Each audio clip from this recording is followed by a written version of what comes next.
dysfunctional vet. This is one of, well, supposedly a 1,500-pound payload trailer for a vevor, and it's approximately 3 feet wide, probably just under 6 feet long. I haven't actually measured it out. You got 2 screws right here that hold the frame together, and then there's going to be plates here which I'll be putting on with the axle. My first immediate observation is the welds are very light. I'm anticipating probably having to work on this again. Along these seams right in here, they're not welded all the way around. They're only welded on 3 sides, meaning that that bottom seam, now this is the bottom of the thing sticking up. This is the top here, and this is the bottom. Meaning that when things are dropped in, it's going to be flexing, and it's going to be flexing on 3 sides and not being held rigidly by 4. So I'm anticipating having to repair this at some point.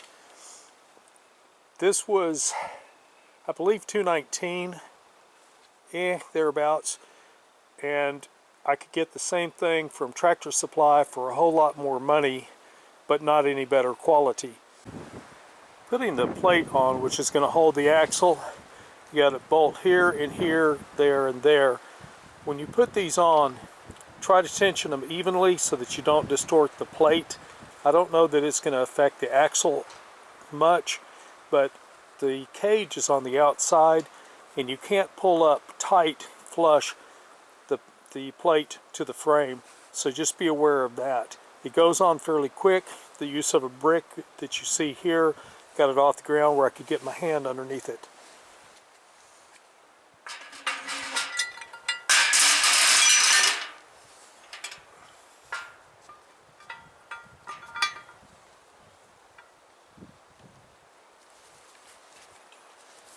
You saw me put the axle in, put the other piece on. Now what I have to do is bolt it together as I did down here on this end right here, and then we'll finish putting it together. I'm going to bolt this together off camera.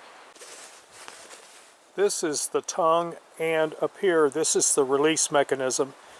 The handle, you can see it's kind of a T shape with a curve. That will be pointing down when you assemble it, very important. And to release it, you just pull that forward. You pull this forward. You can do that by hand, or you can use your foot. Down here we have the pipe saddle, which will connect the tongue onto the axle. It leaves this free to articulate when the trailer is dumping, is what I was trying to get at. So I'm going to put this together real quick, use a big hunker bolt, and once we do that, then we'll be putting the rest of the tongue together, we'll be putting the wheels onto it, and then we'll be turning it over. Be aware, the safety note here, this joint is an articulation, 180 this way and 180 this way. So when you put this together, make sure that you don't let this bar fall on you and hit you in the head. I mean, you can if you're into that sort of thing, but I'm not. Alright, the wheels have been put on. There's a bearing on the inside against the trailer. There's a bearing on the outside of the tire, and then a cotter key holds it in place. They don't use a crown nut for this. Altogether, except for the fact I've had a couple of messages and phone calls, I think to put this together is less than 30 minutes. But I might be wrong. Plus, I've had my entourage helping me. The last piece is to put the actual tow bar that connects to your tractor on, and then the installation apart from the top pieces, which are removable, I'll be complete. My last step is going to be to put the rails on. It comes with a mat. I'm not going to use that mat. It's going to be more trouble than it's worth. Every time you dump it, the mat's going to fall out. I'm just going to end up putting some sheet metal in here.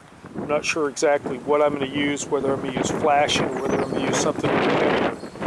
I'm I'm just going to put metal in here because it'll just make my life a whole lot easier. It'll slide out clean. I won't have stuff catching up, like bark and stuff like that, catching in the expanded steel.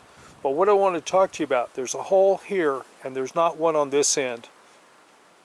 When this thing is properly assembled, you have some pins that will lock this rail to the rail that comes across, and a pin that locks this rail to the piece here. So make sure that you get the proper orientation on this. One last thing on this, make darn sure you have a trash can handy. There is a lot of debris that's going to be kicked up. It's all wrapped in a nice little foam to protect the paint.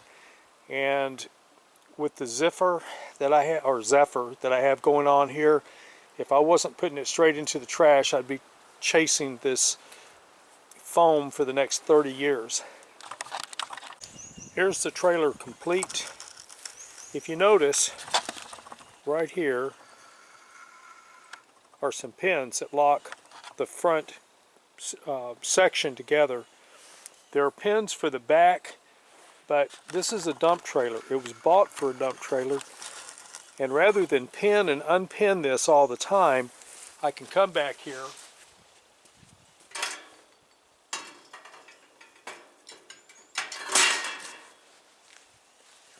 release the trailer, it dumps, everything comes out clean, and I don't have to risk worrying about losing that thing. I don't see a reason for needing those pins for my purpose. You might need them for yours. The one thing that vevor did do correct on this, these holes, wherever there's any place where something can get stuck, it can fall through. Except for rolling the plastic mat out in this, this is a complete build of the vevor 1500 dump trailer, 1500 pound dump trailer. Dysfunctional vat out.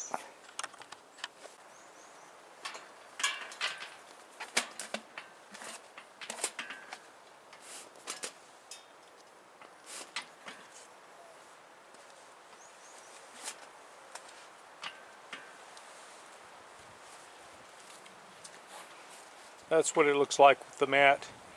The mat is a quality mat. Don't throw it away. You can use it for something. Dysfunctional vat out.